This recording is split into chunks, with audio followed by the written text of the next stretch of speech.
Hello, Tashtale, and welcome everybody to our 18th session of our weekly virtual teachings by Venerable Geshe Lhakdor.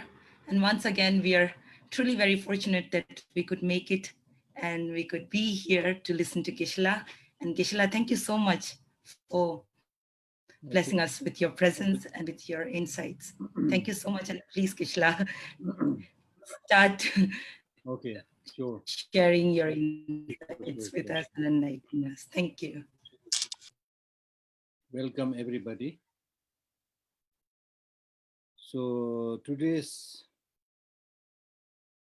chapter is chapter 17, which is about not to give up one's promise or commitment, and what is perfect religious system.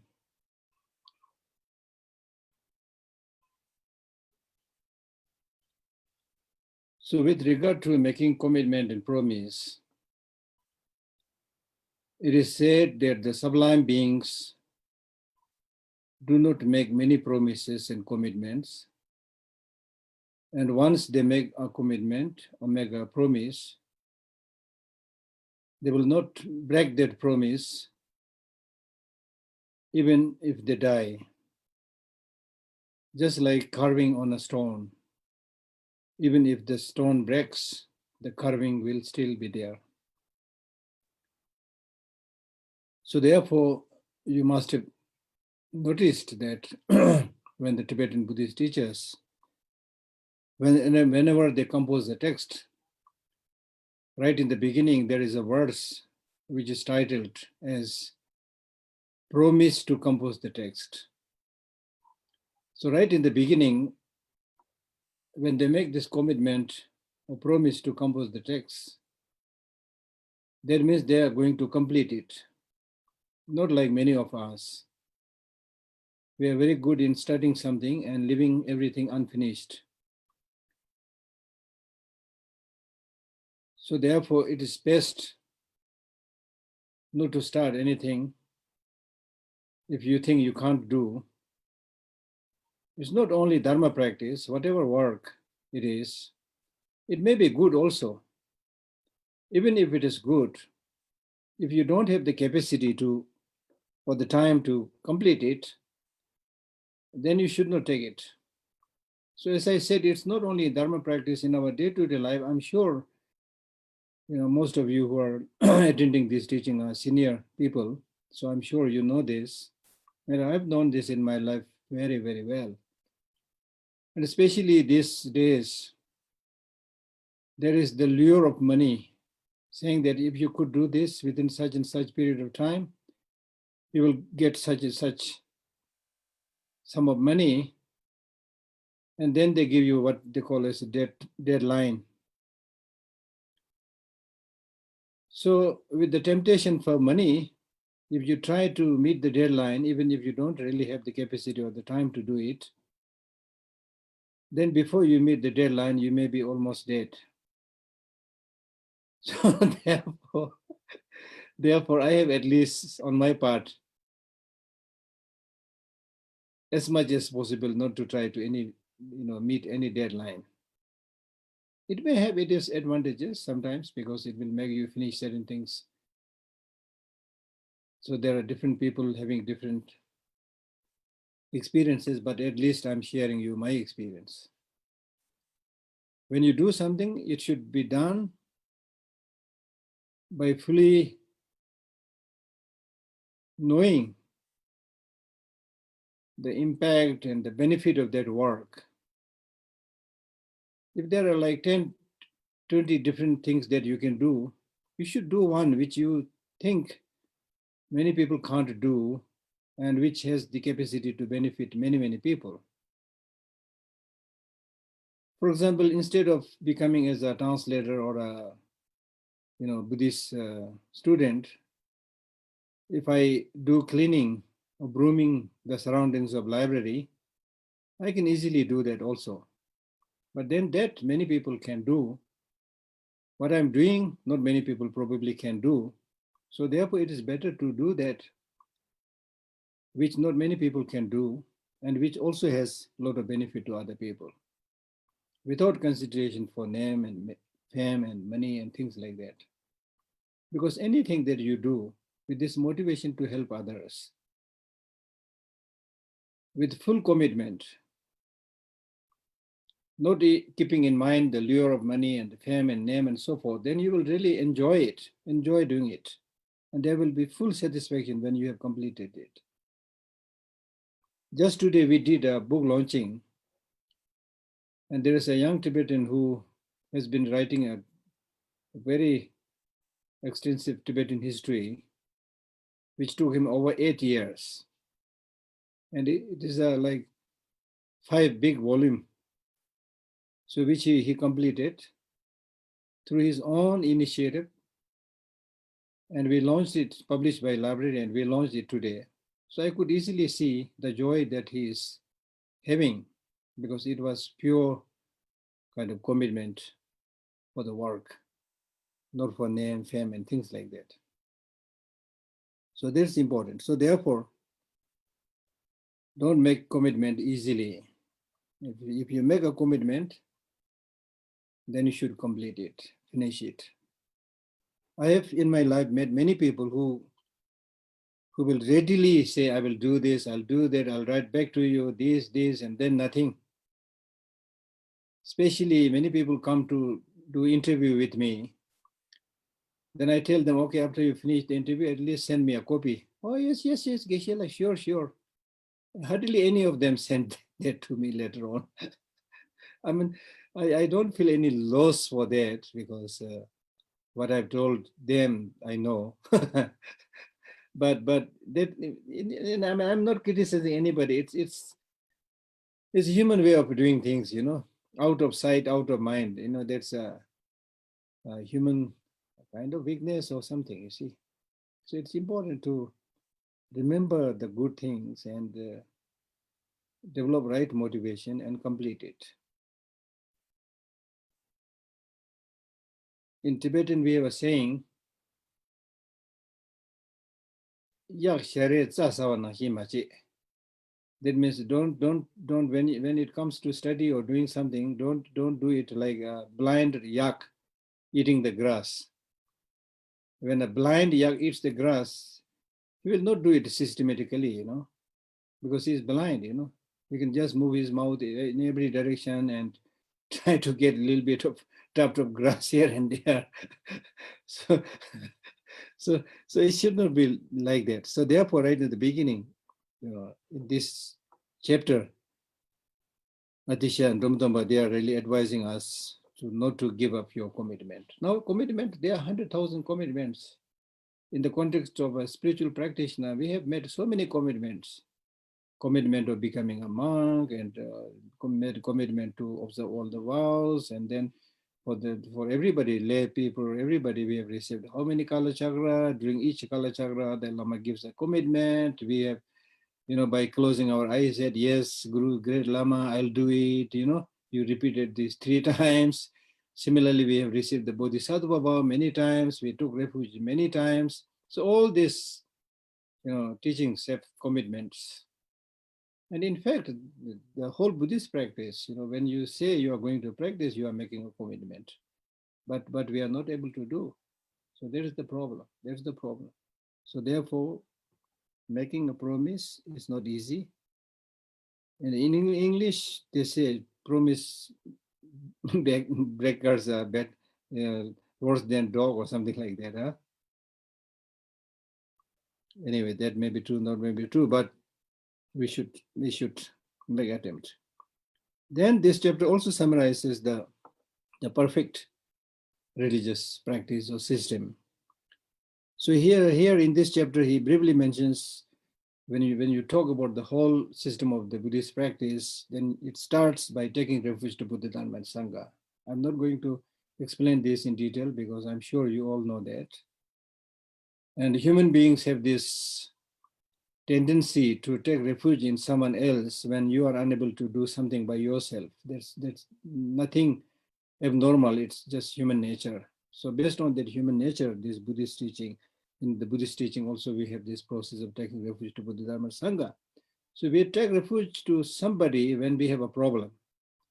If it is raining, we take refuge in umbrella. If you're hungry at 1 or 12 o'clock, you take refuge in your lunch box or lunch or whatever. Right? So similarly here, when we say, I take refuge to Buddha, Dharma, and Sangha, you are saying you are having a problem. So you need to, when you take refuge to Buddha, Dharma, and Sangha, you need to know clearly who these 3 objects of refuge are. Clearly, as I am saying, clearly. Who is Buddha? Who is Dharma? Who is Sangha? Why should I take refuge in them? What is my problem? So here in this case, you are not taking refuge to Buddha, Dharma, Sangha because of shortage of money, or you want to get more name and fame, or you want to buy a 5-story building. Not for that. You are taking refuge to Buddha, Dharma, Sangha because you fear suffering, and you want to eliminate the negative emotions. And the process of removing the negative emotions and the process of achieving long-lasting peace and happiness is taught by the Buddha. And it is Dharma that which contains all these subjects. And it is the Sangha by whose example, by whose friendship, you will be encouraged to move forward in the spiritual practice. So therefore, we need to take refuge in Buddha, Dharma, and Sangha.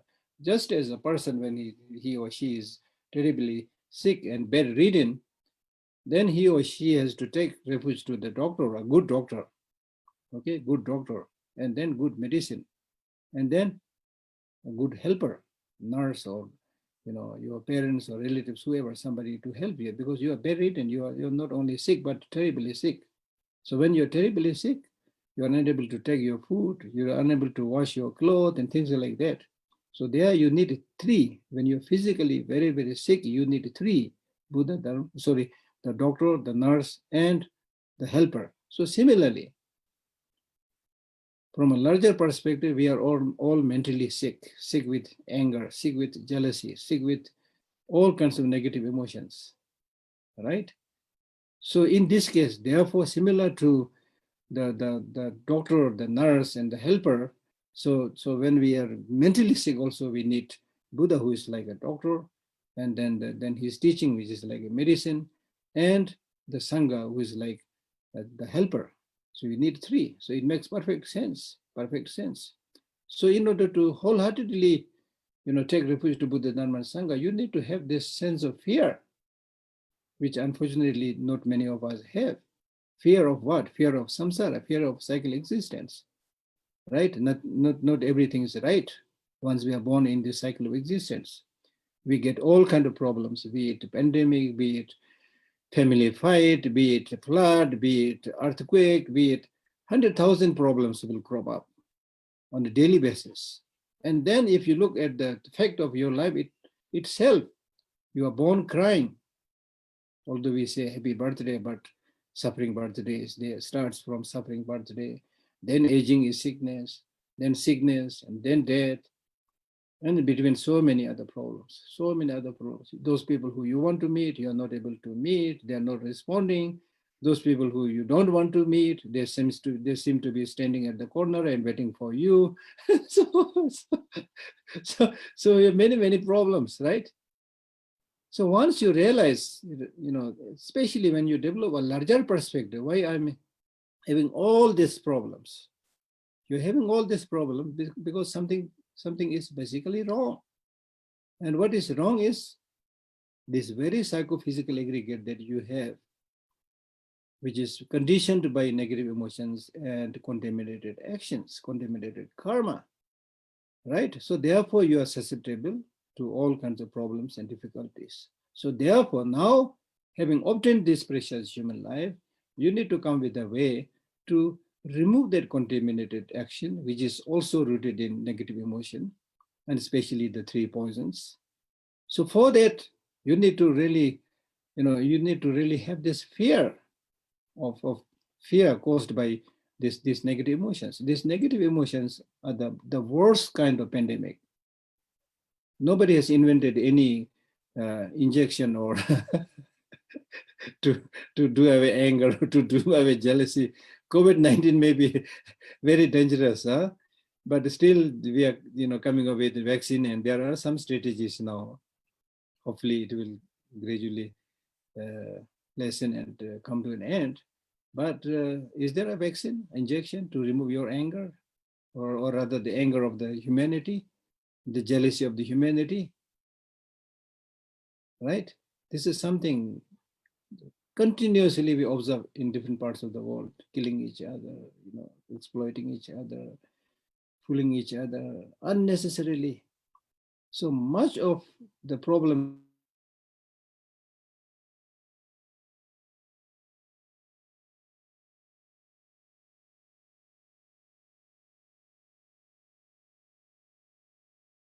short-sightedness, because of which you are unhappy, others are unhappy, you see.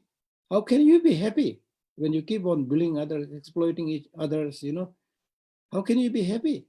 Whether other people retaliate or not, you are mentally disturbed. How can you be happy? Right? But you are doing this because you are intoxicated. Just as the person who is drunk can do anything. Not because that person wants to do it, but that person is under the influence of their liquor, drunk. No sense of discrimination between what is right, what is wrong, what is good for oneself, what is good for others. So similarly, we are all addicted, intoxicated by these negative emotions with which we are habituated for so many lives. So many lives. So therefore, to uproot these negative emotions in which we are so strongly entrenched and habituated, that will not go out just by seeking the blessing of a Lama or receiving initiation or reciting few mantras. No, you have to completely uncondition that conditioning by the negative emotions. You have to form a new habit, which is called meditation. Your meditation was very strong with the negative emotions. Therefore, anger is ready to erupt. All kind of negative emotions, ready to erupt. But with the positive emotions, it's not so easy. I know many people, it may be true in my case also, as and when we start reading a Buddhist text, we feel sleepy immediately. So if you have problem sleeping, best thing is to read Buddhist text. And not to take any medicine, but read a Buddhist text, maybe on Shunyata, right?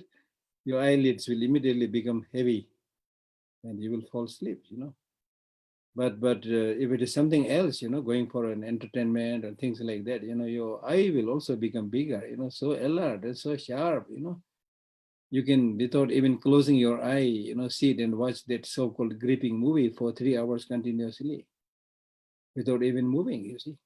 For Dharma practice, meditation, even sitting for 10 minutes is a task, you see. So this clearly shows in which area we are habituated. So therefore, we need to know this clearly. If we really want that long-lasting happiness and peace, if you really think it is possible, the Buddhist teaching says it is possible, it looks like it is possible, right?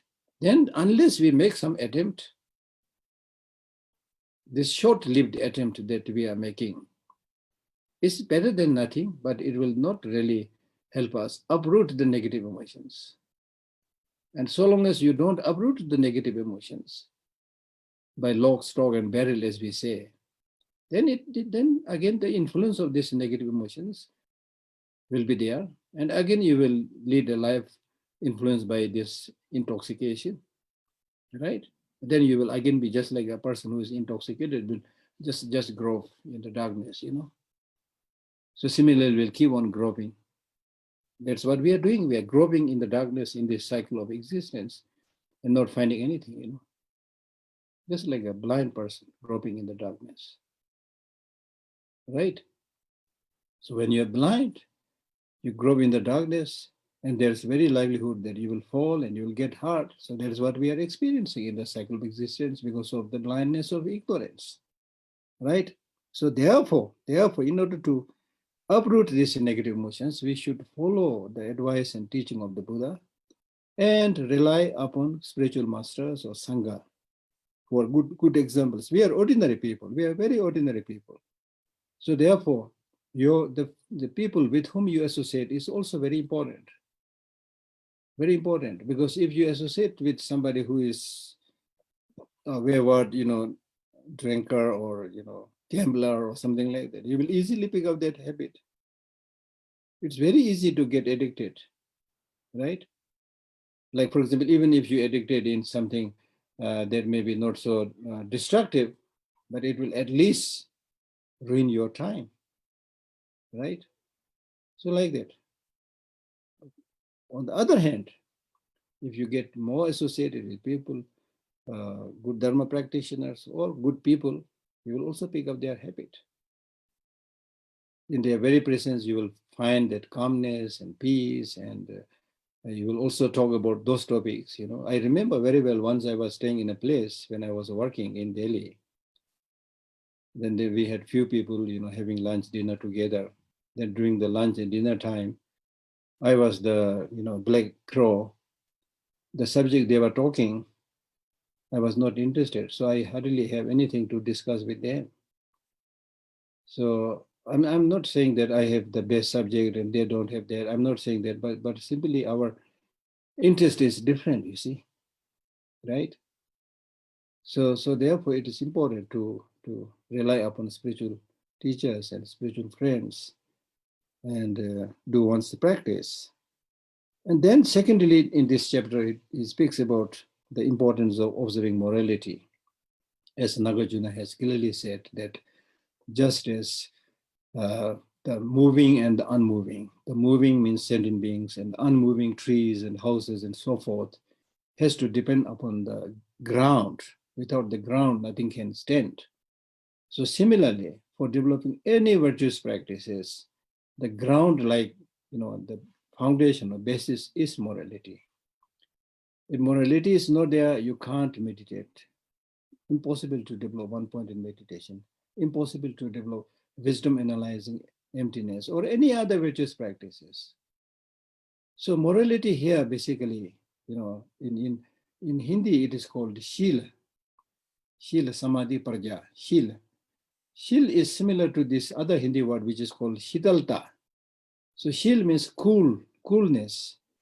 So meaning that when you observe morality, which basically, as I explained earlier, observing morality basically means not harming others, developing virtuous practices, and benefiting others. In other words, not doing anything that's negative, doing everything that is positive, and then helping other sentient beings. If you do that, that is practice of morality. Now, if you are somebody who has been doing all the good things and refraining from all the bad things and helping other sentient beings, you have nothing to regret. Nothing to regret. When you have nothing to regret, when you lead a sincere life with integrity, then your mind will remain cool, right? When your mind is cool, then you can meditate. Then you can analyze. Whatever you want to do, you can do. Imagine if your mind is full of anger or full of attachment. How can you meditate? How can you analyze? Right? So therefore, it is important to lead a life. So therefore, after touching on this topic of morality, the next sentence the text says is, whatever you do, it should be virtuous. Whatever you do, you can make whatever you do virtuous through your motivation, through the wish to help other sentient beings, through the wish not to harm other sentient beings, through the wish to attain nirvana, through the wish to achieve enlightenment. It will become, even when you sleep, just before sleeping, develop this pure motivation, then whole night it will become virtuous practice. Even when you're eating food, then offer that food to all the insects or viruses or bacteria, whatever is inside your body. And many teachers in the past do this. Right now I am feeding you, and next life I will feed you with Dharma teachings, things like that. Right? So even when you go to the toilet and clean yourself, that also you offer it to many other spirits for whom it will become a food, you see. So whatever you do, physically, verbally, mentally, as much as possible. Of course, you cannot become 100% perfect in one day, but if you try that, then gradually, whatever you do will become meaningful and virtuous, right? So therefore, through this threefold practice of morality, you can do that.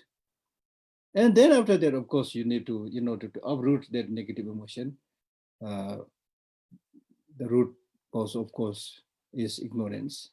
For that, you need that profound teaching. That means the profound teaching on shunyata. And that understanding of the profound teaching must be coupled, must be united by a kind mind. Kind mind.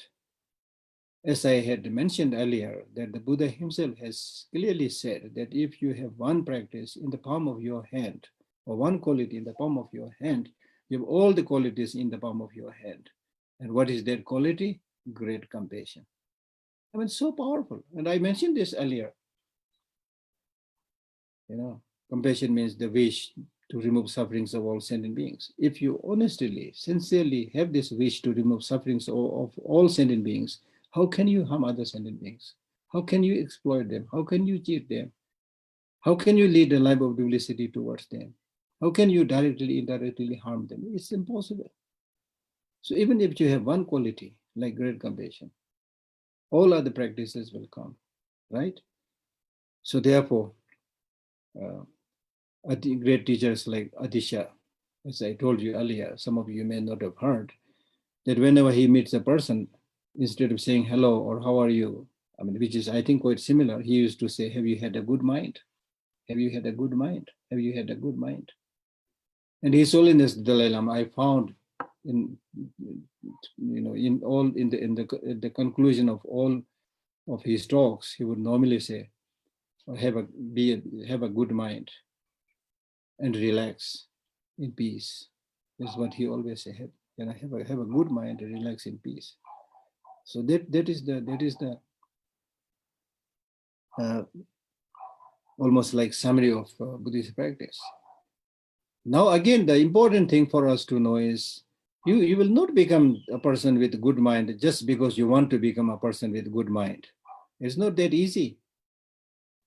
So therefore, the Buddha, one of the almost like summary of Buddhist ethics, the one verse that the Buddha taught. Some scholars say that this is really the verse from where the Buddhist ethics started. And that verse is, do not do anything that is negative, do everything that is positive, completely discipline your mind. That's my teaching, right? So he's saying, do not do anything that is negative, do everything that is positive, right? And if he says only these two lines and stops there, then it looks like easy. Don't do anything that's negative, do everything that is positive. But he makes a third line statement where he says, completely discipline your mind.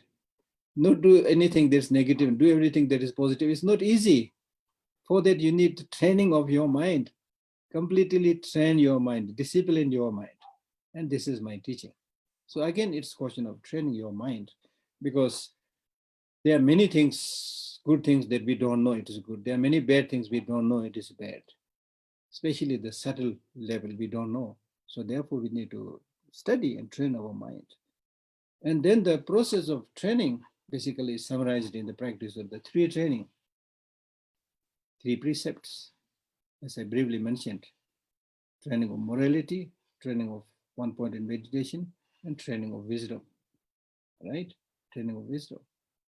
So these three also represents the core of the Buddha's teaching, right?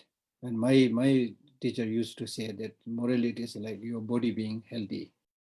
And one point in meditation is, for example, if you want to cut a tree, then your overall, physical body should be strong. Second, the arm which picks up the axe to cut the tree, that should also be strong. If your overall body is quite good, but this arm is like damaged or not weak, very weak and not strong, then you can't use that axe. So the arm which picks up the axe must be strong. And then the axe which actually hits at the tree must be sharp. If it is blunt, doesn't matter how many times you strike at the tree, you will not be able to cut it, right? So the axe must be sharp. So therefore, the physical body is like the morality. And then the strong arm, steady arm means when you cut the tree. I have that experience. I'm sure many of you have this experience. When your arm, even if it is not diseased, but if it is not very strong and not very steady, then when you cut the tree, you sometimes strike it up, sometimes strike it down, you just waste a lot of wood and you will not be able to cut it easily, you see. But those people who have a strong, steady arm, they will just hit at the needed point and then easily cut the tree. I have that experience, right? So therefore, the arm which cuts the tree must be steady. The mind which engages in practice must be able to concentrate. concentration is the source of success both in war and in peace, as somebody said. I mean, this is absolutely true. And elsewhere they say concentration is like a laser beam.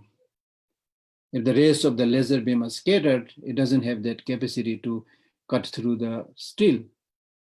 But if the rays or the light of the laser beam are concentrated, it can easily cut the steel.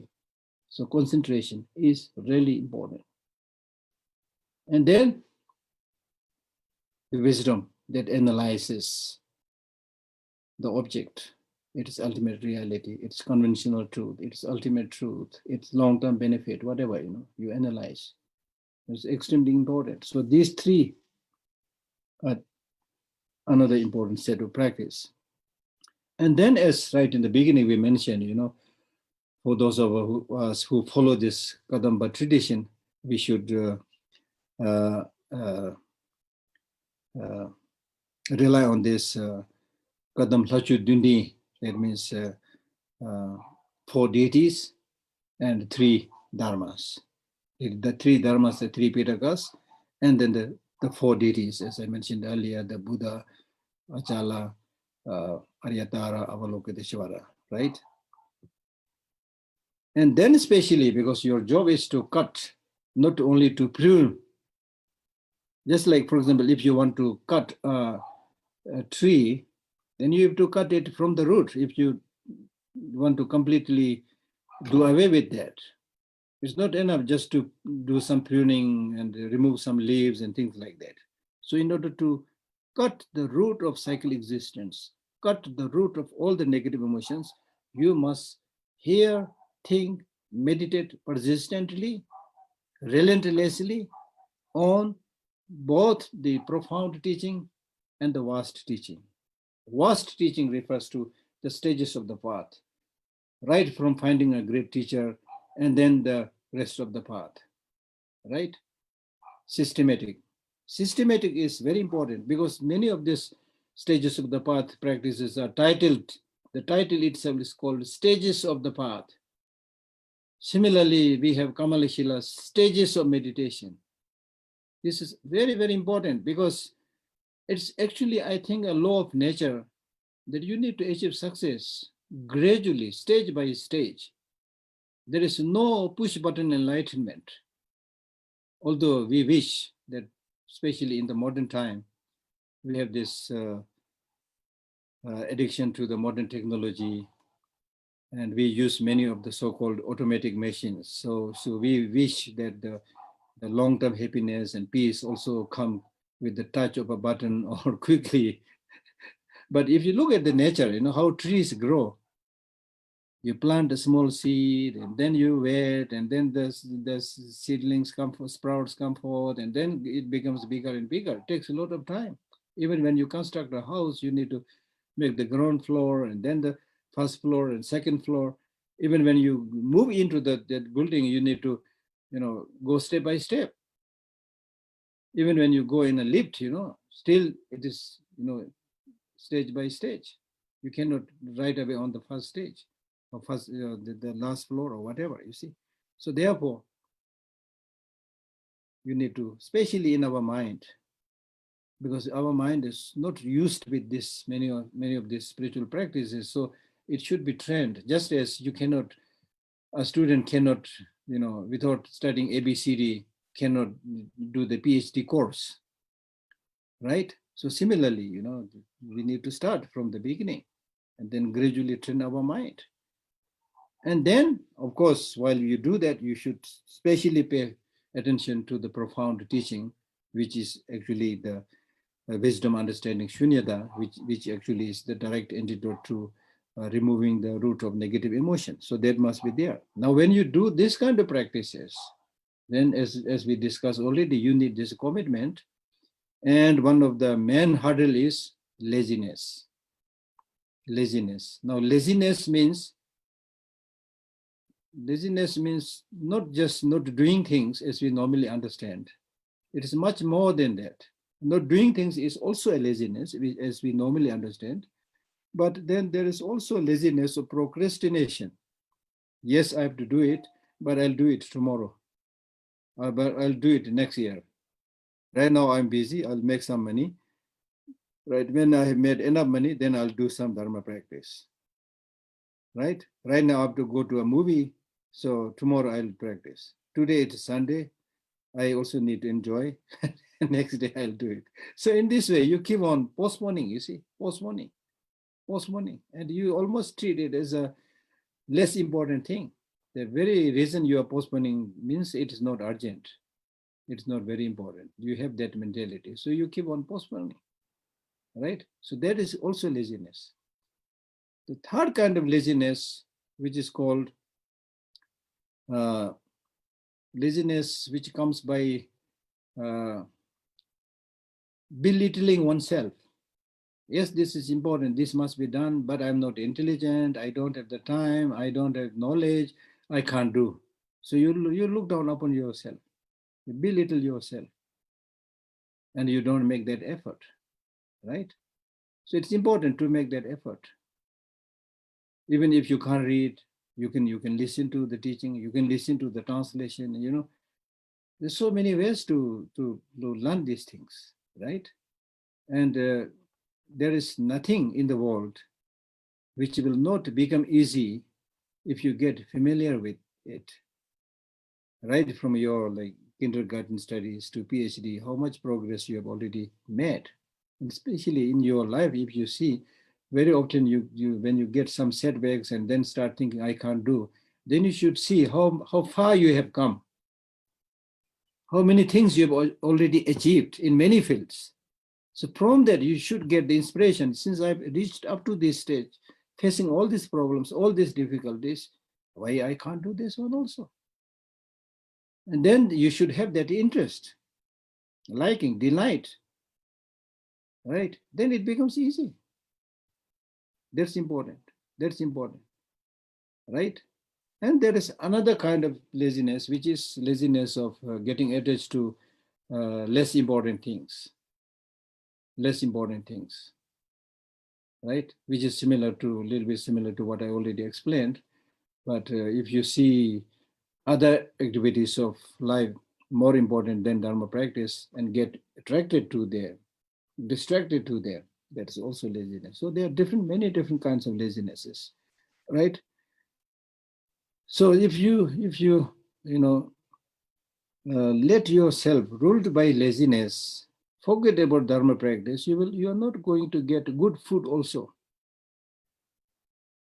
For example, if you are indolent and fond of sleeping, even washing your clothes, you keep on postponing it and keep all your clothes smelly and dirty, thinking I'll wash it tomorrow or next time. We do that all the time, you see.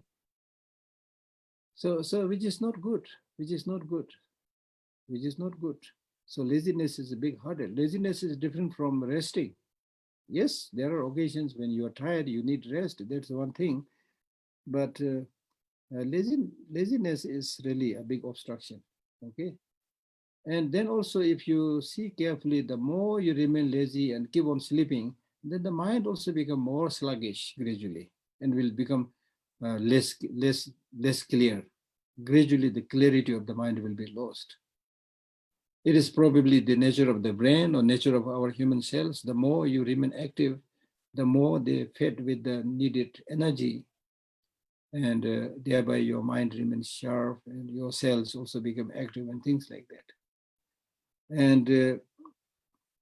And that laziness also comes because of your having not understood the nature of reality properly, right? For example, with your life, you might start thinking, yes, it is important to do Dharma practice, but I will do it later on. I will do it next year, as I said earlier. Why you are having this kind of perception? You are having this kind of perception because you have this grasping of permanence, thinking that I will be there next year.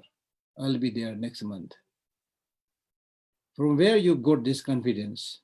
From where you got this guarantee that you will be there in next month or next life, or sorry, no, not next life, next month or next year, or things like that.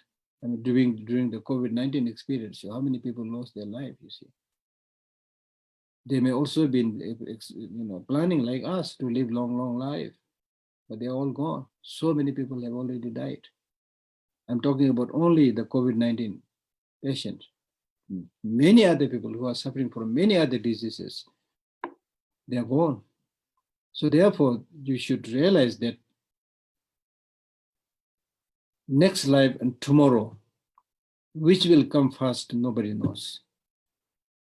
Next life and tomorrow, which will come first, nobody knows.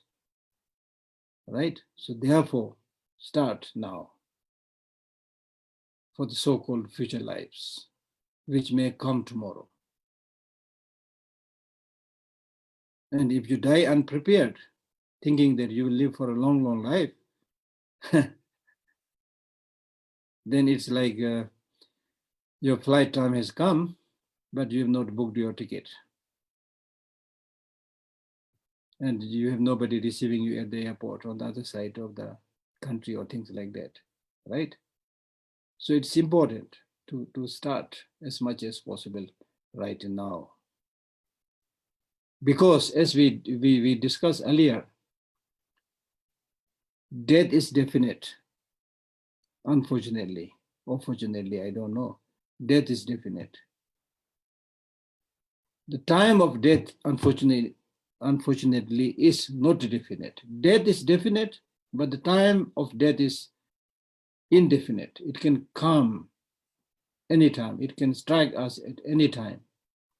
And at the time of the death, the only thing that is going to help you is your spiritual practice. Not your money, not your relatives and friends, and not anything that you possess. It's only your spiritual practice. Spiritual practice means if you had lived a life where you have made your mind habituated with the positive ways of life, positive ways of thinking, if you have had formed that positive habit, that habit will continue. That's how you are going to help yourself, right? So therefore, as I mentioned earlier also, when we talk about doing Dharma practice, then you must involve your mental consciousness, and if possible, the subtle mental consciousness, because it is the subtle mental consciousness which goes to the next life, not any of your sense consciousnesses. Because the sense consciousnesses disappear with the disappearance of the senses.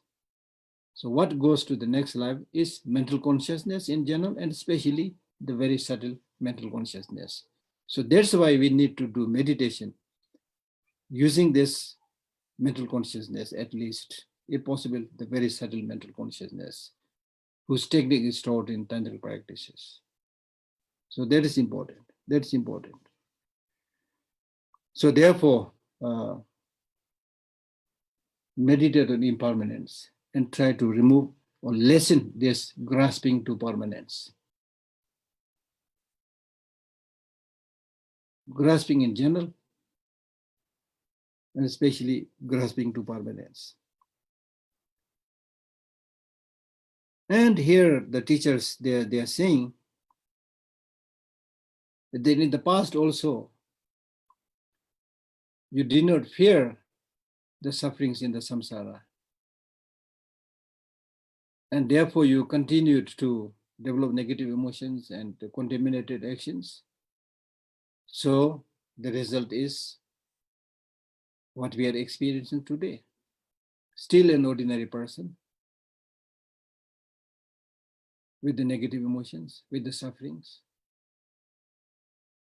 Now compare this with the Buddha, the enlightened Buddha, who saw the defects of ignorance, who saw the defects of self-cherishing attitude, and engaged very rigorously in the practice of this positive attitude. So where is Buddha and where are we today?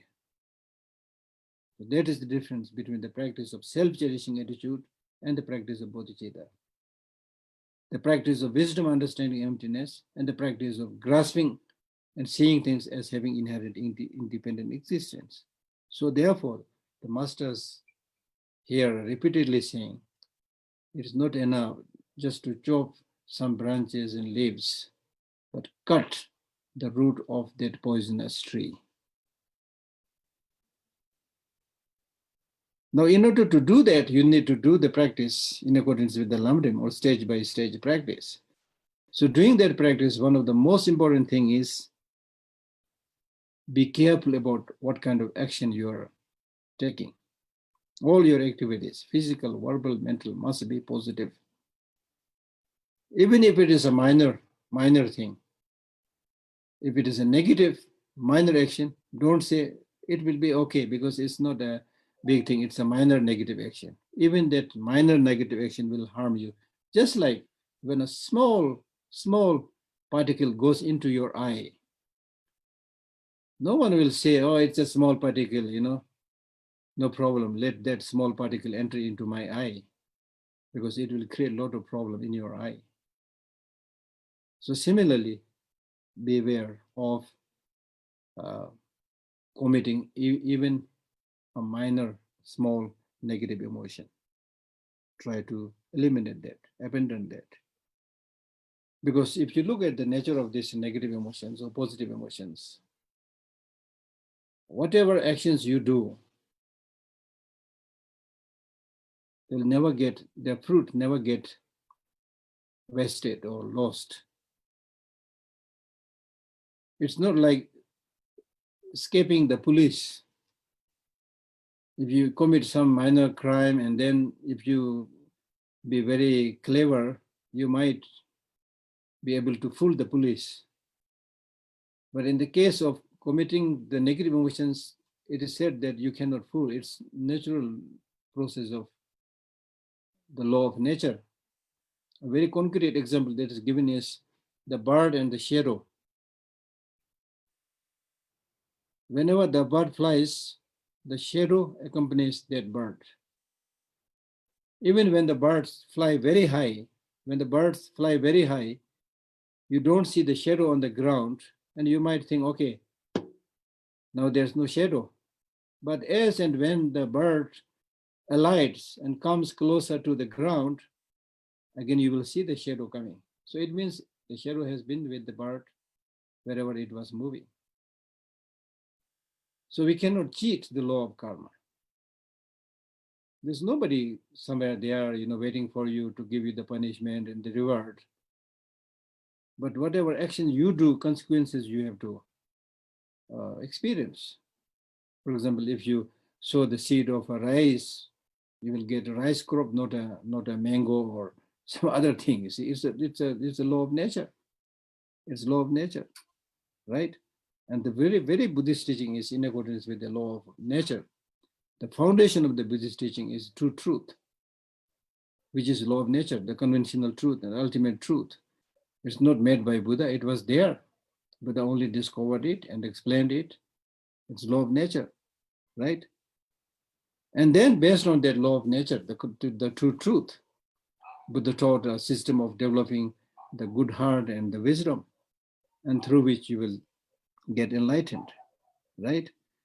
So therefore, it is important to engage in systematic practice in accordance with the stages of the path, and especially focus on the law of karma, infallibility of the law of karma. And if you have not committed an action, positive or negative, you don't have to experience its fruit. You will not experience the fruit, right? And then even if it is a small negative action, its fruit may be big. Like when you sow a small seed, the seed itself is very small, but from that very small seed, a huge tree can grow. That is the situation in the external world. And it said the seed planted in the mind can grow a fruit which is much, much, much bigger than what we see in the external physical world. And then the actions that you commit is also very progressive, meaning that they multiply very fast, right? So therefore, you need to develop this conviction to the infallibility of the law of causality, and then meditate on the shunyata, having no inherent independent existence. Now, when we talk about meditating on shunyata or having no independent existence, that does not mean things do not exist. So this is a little bit difficult point. You need to make a clear distinction between independent existence and existence. Independent existence is there, independent existence is not there, but existence is there. Things exist, but things do not exist independently, because the existence is dependent on many causes and conditions and the mind that gives the designation and so forth. Therefore, we say things do not exist independently. Why we need to know this? We need to know this because we don't only see things existing, but we tend to see it existing independently, especially when we fancy that particular object or when we do not like that particular object. For example, if you fancy that particular object, then you not only see this object as good, but very good, absolutely good, good from its own side. It is through this way that you get obsessed with that object and negative emotions like attachment arise. Contrarily, if you do not like somebody, you will not only see that person as horrible or negative, but you'll see that person as absolutely incorrigible, absolutely negative, destructive. That's what we say. What we say normally is such a bad person, mean person. I don't want to see his face. I don't want to talk to him. Right? So that's not absolutely true. That person may have some negative aspect, but it is wrong to say that he is incorrigible and 100% negative, because that person also has Buddha nature. So therefore, it's because of this, dividing everything in black and white, not finding a middle way, we make problems. Either we say things exist independently, that is the extreme of permanence, or we will say if things do not exist independently, they should not exist at all. And in this way, we fall into the extreme of nihilism. That's why Buddha taught the middle way. The middle way is things exist, but they don't exist independently. The purpose of this teaching is if you are able to see things as existing, not existing independently, thereby things are like the dream or an illusion, then there's no point to develop too much grasping to someone and too much disliking to others. Just like the movies that you see on the television screen, however attractive or however destructive that particular hero or heroine on the screen, there's no point developing too much attraction to one and disliking to other, because this is just on the screen. So life is like that. When you're able to see things do not exist independently, but things exist, it means they just come and go. When the causes and conditions come together, they appear and then disappear. That's the meaning of impermanence. That is meaning of having no independent existence. So where is the point? Where is the purpose to develop any grasping to anybody or too much disliking to anybody? Right? As the Buddha said, you cannot walk into the same water twice. Right? So with our meeting with the people also, you can't meet that person twice. When you see in that momentarily changing, nature. But when we are unable to see it, then we see this person, the same person I met last year, the same person I met 10 years back. So he is that horrible person I met 10 years back. And you maintain that grudge even after 10 years, seeing that person is permanent, independent, right? So that's the problem. We get stuck. As I explained the last time, when you understand this nature of shunyata, then it's really like talking about the space. The space provides opportunity for everything to grow. to come into existence, does not obstruct anybody. Contrarily, if you see things as having independent existence, not in terms of emptiness, but in terms of having independent existence, then everything, it's concrete, obstructive, divisive. So there's the beauty of this teaching, you see. Emptiness. That's why when Buddha was asked to explain emptiness, he said the best example is space. Right? So that's what he's saying. So what he was really saying was, when we talk about emptiness, we are not talking about nothingness. Emptiness means empty of independent existence. That does not mean things do not exist. Things exist. Therefore, things function. Therefore, it is right to do positive things, wrong to do negative things. Therefore, it is better to go to heaven than go to hell. so it's not saying that it's emptiness, doesn't matter, Of course, there is a statement by saying that from the parlance of having no independent existence, nirvana the heaven and hell are same. That means in terms of their ultimate nature, they are same.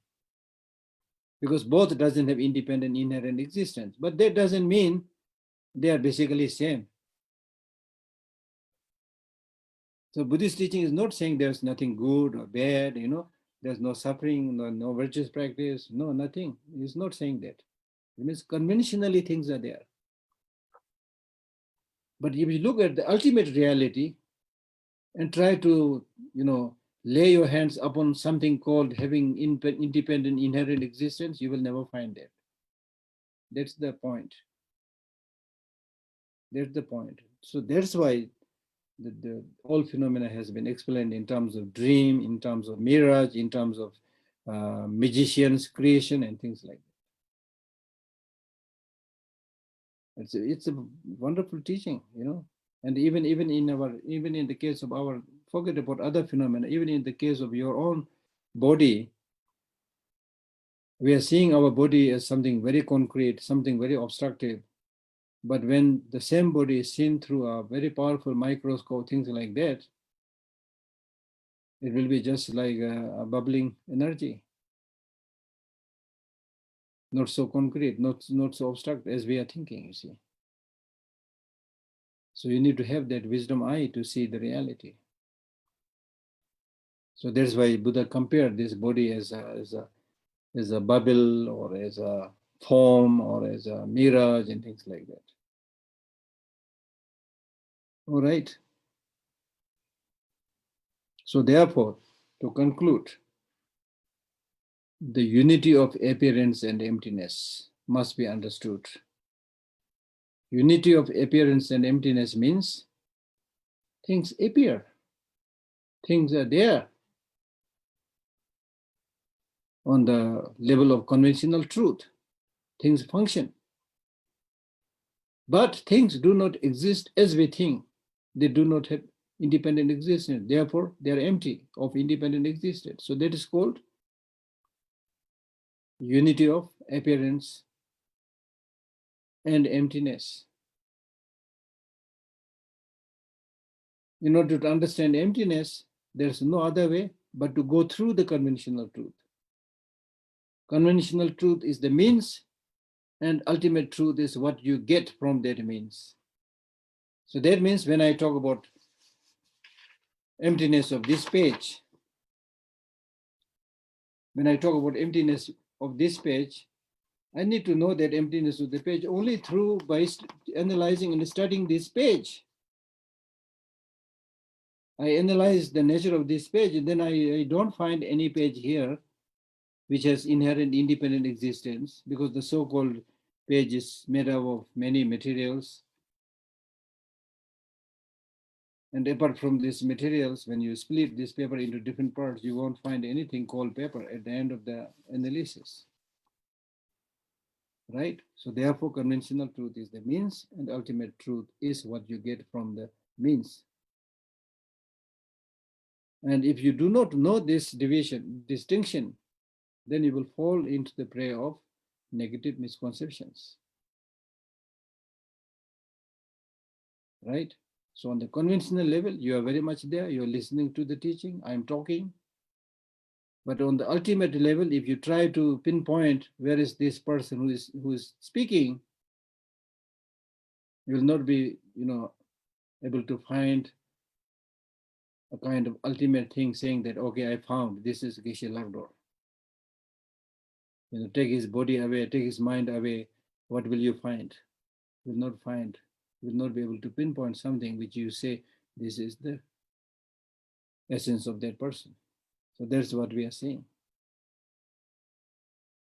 But not being able to find through analysis doesn't mean things are not there. So things exist only by name, only by terms. So that is hard to grasp. This is the truth, but hard to grasp because we are so used with this concrete perception that you are a solid, physically existent person there. I'm a solid, physically existent person. We are so used with this solid, concrete thing that it frightens our, it kind of frightens us when we talk about the essencelessness of that person when analyzed, right? But actually, the interesting thing is, the Buddhists, they say the more you understand the essencelessness of a thing, the more you get that freedom. So it almost looks like we are fond of getting stuck with the concrete things, not the space. Emptiness is, as I said, like a space. When the space is all yours, you can fly, right?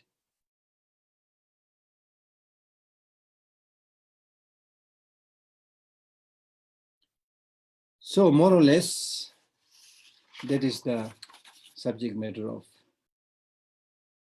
today's chapter.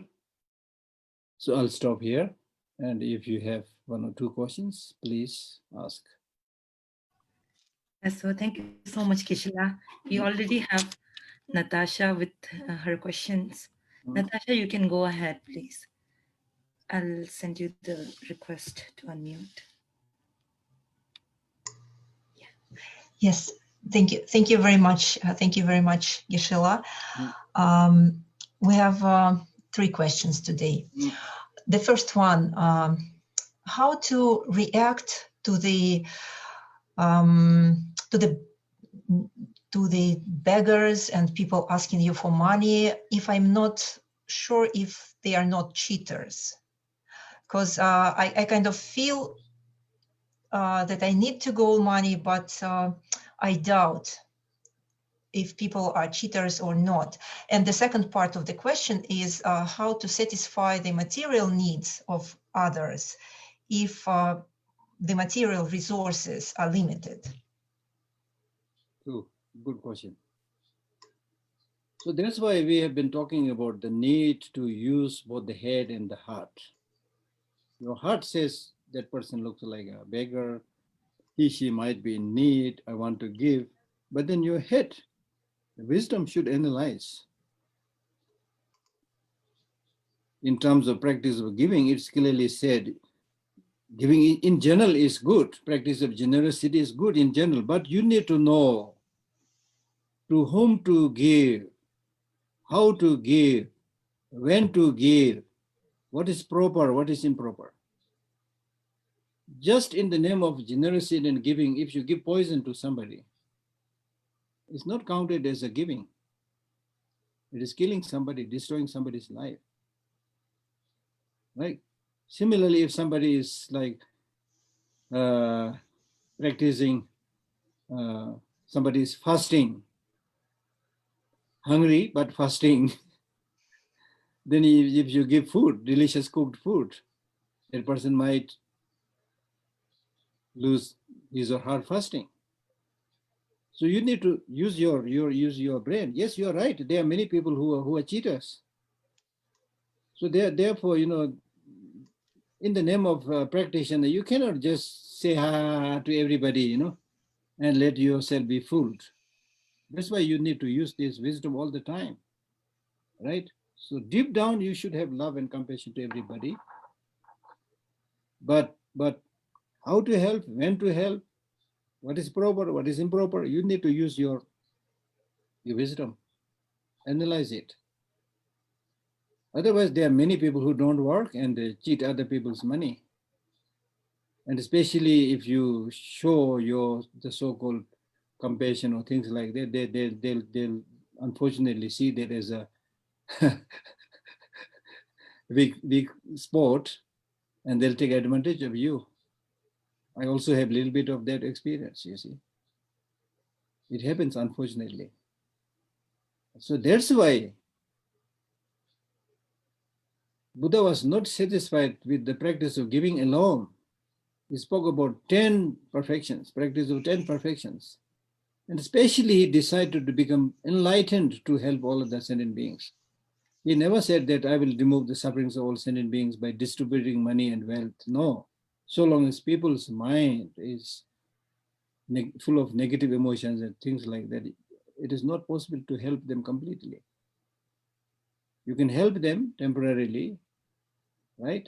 So among people also, again, if you judge carefully, there may be some people, like for example, a student or somebody who is really, really hardworking, really, really honest, you know that person very well, and in need of money, certain money, for example, a school fee or college fee or things like that.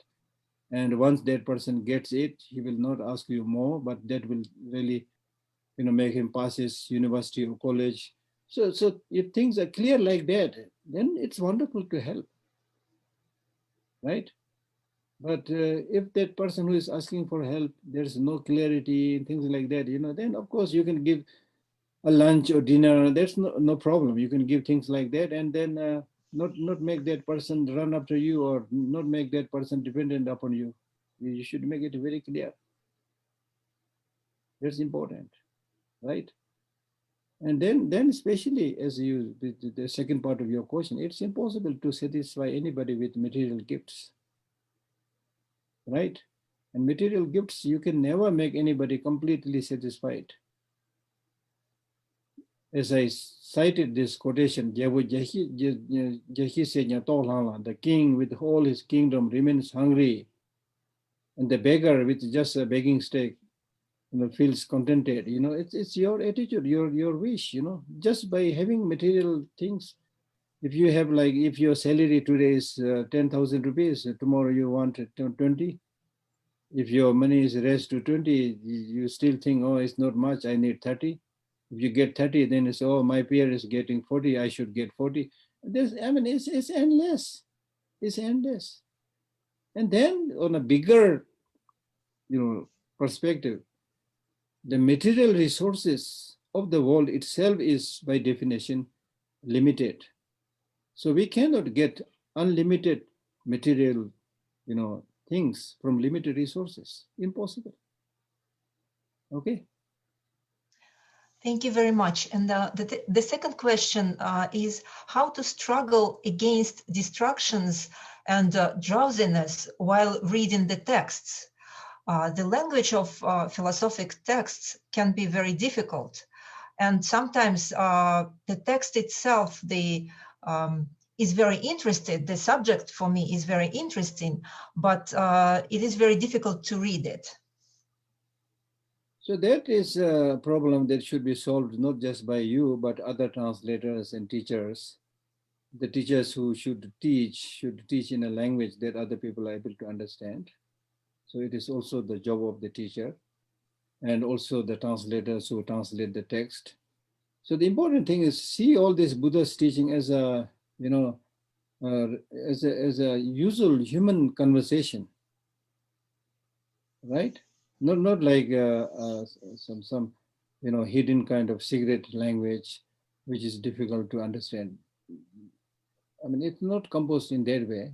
And then from your own side, certain terms and other things, if you are not clear, you need to ask people. You need to ask people. And luckily these days, so many things you can download.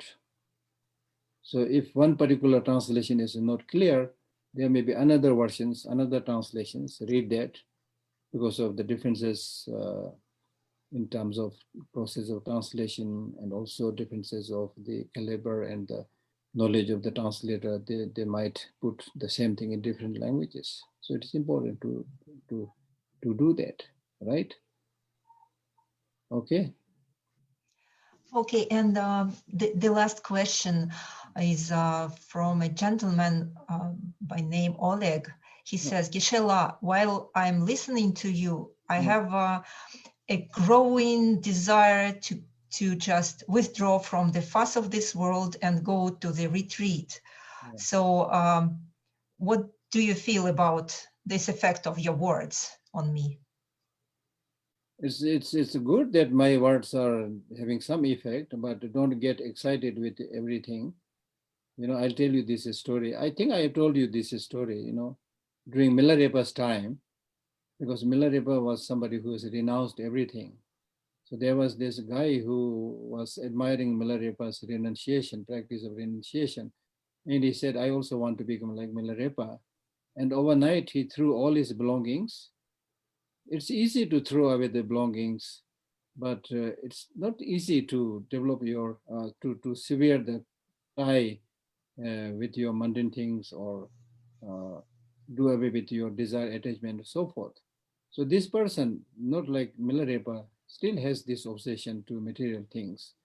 So he quickly, out of excitement, threw away all his possessions and belongings. So after a couple of days, he started suffering because he's used with all these belongings and possessions. So then instead of admiring Milarepa, he said, it is Milarepa who made me a beggar.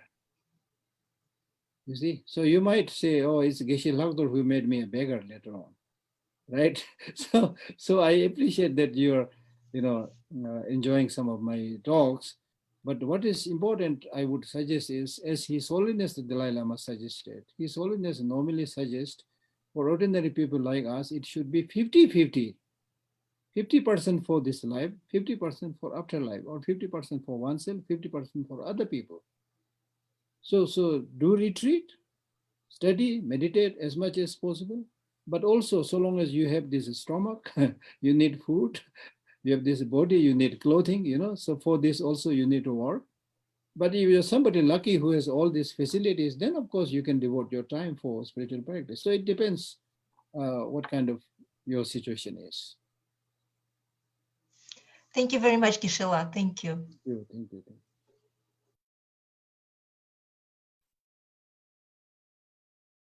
Yeah, Hello. Thank you, Hi. Geshe-la. Thank you, Natasha. Jackie, you can Thank you ask for your your question. sorry. Thank you for your question. For your teaching. I was wondering. I still have problems meditating because I get distracted still when I sit on a cushion and try and do single pointed meditation. Does that mean? Because you mentioned earlier about needing integrity to be able to have a cool mind when you meditate. The fact that I'm distracted, does that mean that I'm missing out on some morality? Because sometimes it's hard to decide what's wrong with you because you're analyzing from your own side. So it's good if I have hints on if something, if it's because. as I said earlier, that there is no push button enlightenment. Nobody becomes, perfect at one go. All meditators, I would say, they get distracted. But the fact that you are aware of that distraction is also a good progress. Ordinarily, we don't even know we are distracted, right? Yeah, I know. So let me tell you this story. I think I told you this story maybe before. I know one Western nun.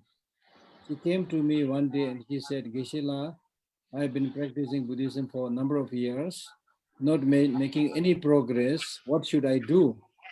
I said, go back to your country. So maybe, it's not just because I said, but she must be going back to her country. She went back to her country. I had no idea. So it happened that she went back to her country.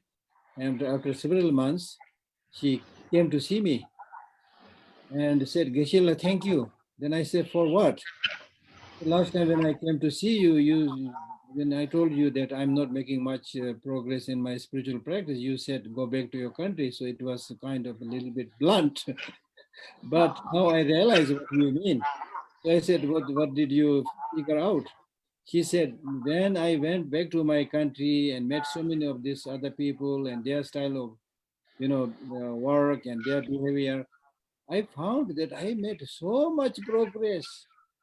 I was able to clearly see that people should not be doing this, should not be doing this. She even felt now I can advise them, I can teach them, you see. So that's the difference, you see.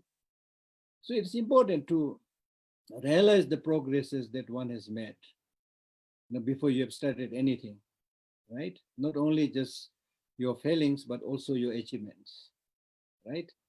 So sometimes when your spirit goes down, you need to uplift it. Sometimes when the spirit goes too high, you need to bring it a little bit down. So again, something like middle way. Okay. Sorry, sorry to go on, but I also have a problem with just making plans for the future. Like when I'm meditating, I for some reason think of all the things I have to do. Is there something like with this obsession with the future and plans? Do you suggest meditating on? I can't. Your voice is a little bit breaking. I can't hear properly. I have problems with planning. Like when I'm meditating, I seem to plan for the future, and I'm like that's just my little thing that I do. To be able to remove this obsession with plans for the future, do you have suggestions? Like should I meditate on impermanence or? Plan, like your spiritual practice itself is planning for your future lives. That itself is planning for your future life. And this spiritual planning is not like financial planning, that after 3 years you're going to make this building. It's not like that. The fact that you are transforming and changing your mind and getting your mind habituated with positive practices, that itself is the planning. And the road map is very clear, with this whole Lamrim is the road map, how to start and until enlightenment, how to go. So that road map, you need to get a clear picture of that road map and get familiar with all those, guidelines. And by the way, Jackie has written a very beautiful poem on Lamrim. Very nice. Okay. Thank you. Thank you. Oh yeah, that Narzum.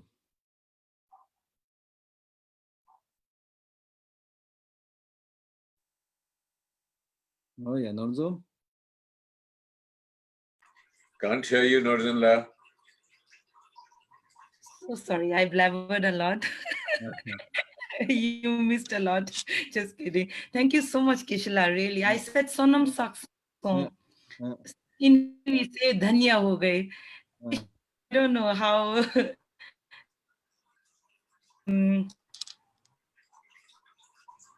a translation it is, but it's very close, right, Kishla? We are listening to you, and we cannot even try time.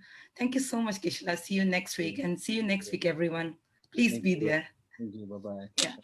Thank you, Geshe. Thank you. Take care. Bye-bye. Thank you, everybody. Be safe. Keep your blessings flowing. Thank you.